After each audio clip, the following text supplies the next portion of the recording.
Hey everybody, it's Gil and McKinley from the sailing vessel Dream Chaser. And in last week's episode, we showed you a lot of work we were having done on the boat. We sanded a lot of the teak tow rails and rub rails. We sanded the bowsprit. There's a lot of work on the boat itself, and the bottom got painted, and we ended up with the splashdown. Unfortunately, we weren't at the boatyard when it got put in. We really wanted to see that. As most of you know, when we brought Dream Chaser down to the boatyard to have the work done on it, we thought, no problem, we'll just move on to Last Affair. We thought it'd be 4 to 6 weeks for the work, and Last Affair is our 43-foot Gulf Star. Deb and I lived on it for 4 years. We cruised around the southern U.S. with it, no problem. Well, that wasn't just Deb and I, so we had Chastity and McKinley and our daughter Whitney had come back and staying with us. So there were 5 of us, and it was tight on that boat. Was it tight with all of us on there? Yeah, were we bouncing into each other a little bit? Yeah. So what we ended up doing is Deb and I took the aft stateroom, the owner's stateroom. We put McKinley up in the V berth, and then Chastity and Whitney each took one of the salon settees for sleeping. So there's plenty of room. If this was an offshore passage and we were doing a week or two, on a trip, it wouldn't be an issue. But kind of living aboard and everybody showering and getting ready in the mornings, it was really tight.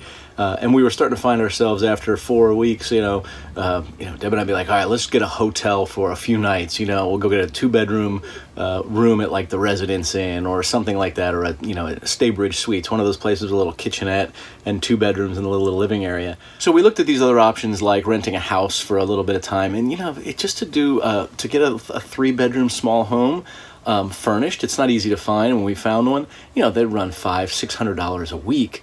It was getting costly. So we looked at corporate housing, and at the time we were thinking about maybe checking with the yard and having them do some additional work for us, maybe fiberglass in the decks, knowing that was going to extend the time frame. And it was also over the holidays, right? With the little ones here, we wanted to make sure that we were in a single place, right? And kind of felt like home, and we did the holiday thing right. And it was just tough on Last Affair. It felt like it was just crazy. It was too packed. So Deb and I have been talking for years about getting a camper or an RV. We almost bought one 2 years ago, and we kind of thought, well, no, let's hold off. We'll wait and do that. Well, we started looking again, thinking, that could be a pretty good option. So we went ahead and picked up a camper. We've looked for a while. We kind of knew what we wanted to spend. We knew what size we needed. We knew what our vehicle could pull. And what we ended up with is a 30-foot camper. It's fairly lightweight, so aluminum frame, meaning we can pull a 30-foot one with a half-ton truck. It's got a pretty good size slide out on it, so there's a lot of space. I'll kind of do a little walkthrough here just to show you what it's like, but it's been a lot more convenient. There's 2 state parks that are close to us. I mean, one is less than a mile from the marina where we are. The other one is about 6 miles away. In the state of Louisiana, they don't want you living essentially at a campground, so you can't stay more than 14 days in a row. So we're basically just bouncing between the 2 different parks. We stay in one for 10 or 14 days and then go to the other one for 10 or 14 days. So by doing this at these 2 state park campgrounds, they're nice, nice facilities and a nice area to set up in. They're both close enough to us that allows us to still get Chastity over to the bus stop in the morning and keep a very normal sort of schedule for her, which has been important for everybody. But this has been a lot more space than Last Affair. I think we're all looking forward to getting back on Dream Chaser as soon as we get it, so we're excited about that. And I'll show you some of the work we're having done in this video this week. So here's a little shot of the inside of the camper here, coming in right where the entrance to the door is. And you can kind of see it's got a pretty good sized main area. As you can probably see, the left is a slide out, kind of aiming back toward the door. Little kitchenette, has a 3-burner stove and oven, and a built-in microwave, refrigerator, freezer, room for the Christmas tree over there. And then on the left, this whole area is one big slide out. It slides out probably about 4 feet or so, but we can easily, 5 or 6 of us, sit around the table here without a problem. And then just beyond that is a nice little love seat that folds down. So we're able to get a little bit of Christmas tree in here below the TV. Oh, and look, we got Captain Ron on. I mean, classic movie, right? It's going to happen, boss. It's going to happen out there. One of my favorite scenes right there. But overall, there's a pretty good size in here. I mean, you can see the refrigerator on the right runs off of gas or electric. Even just from a pantry perspective, it's a little dark in here, but shelves and pots and food and whatnot without a problem in there. So From there, as you go forward, there is a head here on the right. There's only one in here. Good size, nice stand-up walk-in shower, restroom area. There's actually a second door that goes outside, which is nice. If you're sitting outside, you can just come right in to use the restroom from there. And then, forward on this is the larger bunk. So this is somewhere between a double and a queen-size bed. Sorry, Deb's resting there. And then kind of walking back here toward the back end of the camper again through this main area. But definitely is a nice setup here. One of the things we really like about this is the back bunk. When we open up the door here, you can kind of see Chastity's pretending to sleep here, but on the left-hand side, there's a bunk up kind of high. Actually, below that is a complete outdoor kitchen you can get to from the outside. But you got Chastity's bunk on the top here, and then we have just a little curtain on McKinley's so she can kind of cover up. We're going to put one up here for Chastity as well. She likes having that little privacy curtain, so we were testing it out on the bottom one. But yeah, it's all in all, there's plenty of room. Got all the comforts of home with the Xbox and whatnot there. And Chastity just got her hair cut today. She wanted to get it short cut. Show everybody the hair, baby. Looks good, huh? You like it? The short bob? I'm going to turn the light on so we can see a little better. Looks good, doesn't it? You like it? Yeah, you love how short it is in the back, don't you? Very cool. Well, good night, sweetie. Sweet dreams. Closed the door here and went out. I turned around and somebody is sitting there holding a little tin that she had pulled out of the pantry. And what you got there, McKinley? 3 cookies. She thinks she's going to have cookies, and I'm telling her no, and she's kind of holding them back. Compromise, I let her have 2 of them, and she's kind of showing them off. Do you like those? Grandma Helen baked those and sent them over. What'd you think? Is that good stuff? Yeah? Well, I'm glad you like them. Oh, thumbs up. Thumbs up, everybody. There you go. Look, we got a little YouTube subscribe icon here. I love it. You give us a thumbs up? All right. So subscribe to my channel. All right. Well, I just came by the yard. It's been almost a week since I've been here. I'm getting ready to head out of town for work. Just wanted to kind of see the progress. I think they painted the mast yesterday.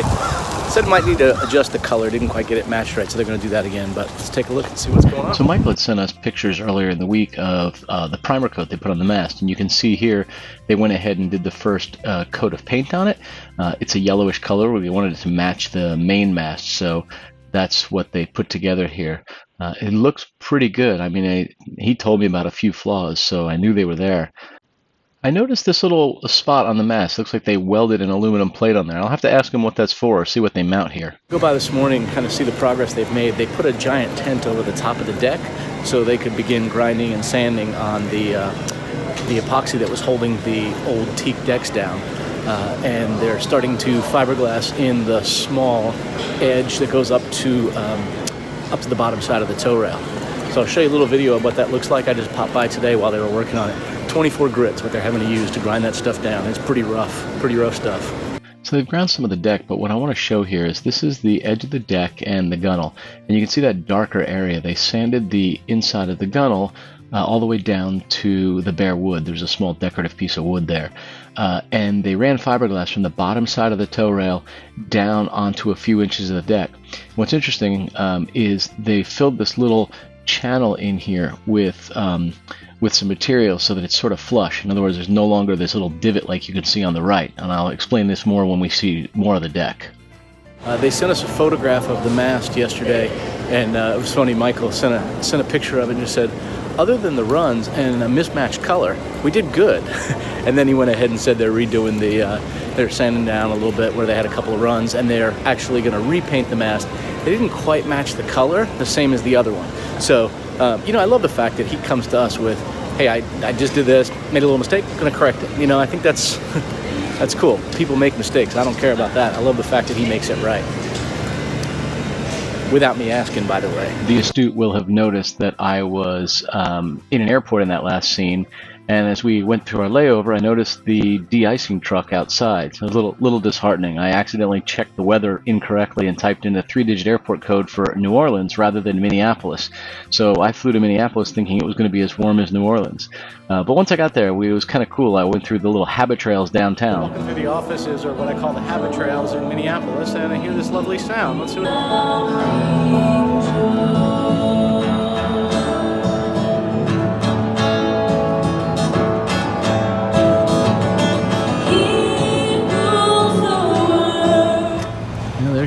looks like a tent city. It's not getting tent fumigated. It's making a spot for them to do all the work they're doing down below. Or not down below, on the deck. All right, I think we are in the tent city. Look at that back there. Yeah. So we are standing on the deck of the boat. We are just aft of the mast. You want to wave, McKinley? Say hi, everybody. Hi, everybody. And we're still getting a lot of work done. Yeah. We got to talk to the yard. The price is going up. We've added a lot of stuff to the list. Keep adding and adding and adding. But we're excited. Adam is Adamus. Yeah. Adam is Adamus, I guess. Yeah. There you go. Adam is the potamus. Adamus is a They potamus. erected a tent. Like, it's got a complete PVC frame, rigid down the center, all the way over the sides. They are set up in here. And scissors. Mm-hmm. So you kind of see down here, this is all sanded down. And that's my bedroom right here. Sure is. Yeah. All sanded down to bare glass. And that's room. So from the cockpit, as I look forward, you can see they have the deck sanded really well. I mean, everything is covered in dust, but this, the PVC tent just goes all the way down over the sides of the calf rails, and it's, it's not pretty, but man, I bet it's effective. I just want to kind of show you over here on the starboard side too. Have not sanded this as much as they have on the other side, but I mean, look at this thing. Even this big, huge, 10 by 10 that's holding up the boom, and as the topping lift is still down off of it from use of the crane. So it's quite the setup they have going on here. So as we move forward, there was a small piece of this wood that was rotted, and you can see where they cut that section about it. What they'll do is they'll scarf another small piece in there. It's essentially just a decorative piece of wood that covers up the raw fiberglass there. And on the other side, I could show this a little better. That was painted white, and they've sanded that all the way down to wood. And you can also see where they have this little channel filled in a little further than when I took the video a couple of days ago. But what they're essentially doing is using that foam to expand into that little gully, and then use that as a mold to fiberglass over. I'll show you a little bit more on the coach house how they're doing this, because it's a very similar process there. I think it's easier to see here. When we look at the front of the coach house, it's, excuse the dust, but you can see that expanding foam there on the right-hand side, and on the left side, you can see how it looks a lot smoother. Essentially what they've done is they used like that expanding two-part epoxy, or it could have even been the home construction stuff for insulation, and they squirted it between the coach house and the deck. By doing that, they essentially filled that gap, and they basically just take a piece of knife or something and cut it. And here's the side of the coach house. You can see what it looks like, where the gap was, and then what that thicker stuff looks like on there. And essentially, by filling it, it just creates a flat surface that they can then use to put the fiberglass over. And the strength comes from the fiberglass, so the foam is really just there as a mold. Because I'm so excited! Why are you so excited? Because we're on this whole deck! We are on this old deck, and the deck looks smooth, doesn't it? Look down at your feet. Look at that. Does that look smooth now? Uh-oh, did you get dust on there? That's good. So what do you think? It's so good and so bad! It's so good and so bad? Why? Yes! Because I like so bad! You like so bad? Yes! I don't understand that. So I went ahead and walked forward here, and as we go toward the anchor well, you can really see the progress they've made. And they sanded down the deck smooth. They sanded down the entire gunnels inside of here smooth as well. And you can just see kind of how this thing looks. It's definitely looking well. Even over here on this section, they've already done this part where I'm wiping the dust off of, and you can kind of see how it goes down the gunnel and it kind of curves over. That's where they filled that gap, and they only ran it to about 4 or 5 inches into the deck. The reason they're doing that is they'll ultimately come back and lay the material on the deck afterwards, but they start with going along the tow rail, and then they'll go all the way from that section over there where I'm pointing now, all the way across and then up to the doghouse, the small companionway entry that goes into the V-berth and sail locker. But yeah, it's amazing how much they've got done and prepared here. I'm assuming the vast majority of the work's done, but need to check with the yard. So as we stepped off the boat, I went ahead and took another look at the mast, and you can see just 2 days ago it was, shiny yellow. They had to redo that paint, so they've sanded it smooth again, and they will essentially put another coat of paint on it, a little closer match to the main mast. But yeah, it's certainly making progress here. From Gail and McKinley on the sailing vessel Dream Chaser, goodbye everybody. Can you say that in French? Yeah. Let me hear. Au revoir. Au revoir. How about Spanish? You want to say goodbye, friends, in Spanish? Adios, amigos. Adios, amigos. That's a wrap, folks. You are too darn cute.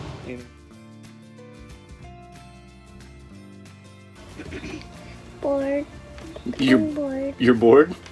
You don't want to be in the video anymore? I'm bored about the phone. You're bored about the phone? I'm bored about the other phone. What other phone?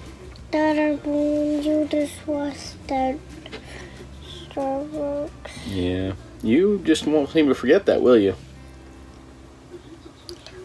Hi, we're from a boat that's called Sailing, I don't know. You don't know the name of the boat?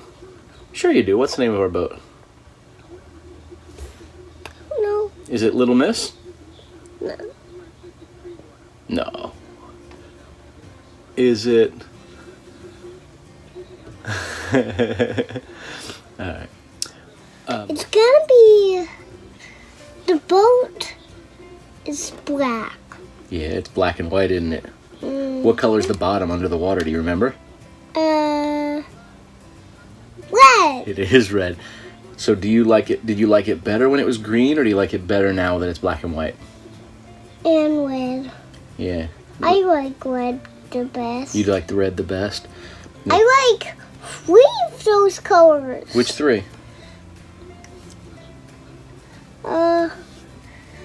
This many. How many is that? 4. Very good. From Gil and McKinley on the sailing vessel Dream Chaser. Bye, everybody. How you say that in French? Prince. How you say it? Adios. No, that's Spanish. How do you say it in French? Adios, amigos. That's still Spanish. Spanish is adios, amigos. That means goodbye, friends. Hey everybody, thanks for watching, and please follow us on Facebook, Twitter, Instagram, or even Tumblr. Please take a moment and go over to our website at svdreamchaser.com to download free resources for cruising and how-to projects. Get your thumbs and mouses ready. We also have a couple of links right on the screen for some other playlists and videos that we think you'll enjoy. Thanks for watching, fellow dreamers.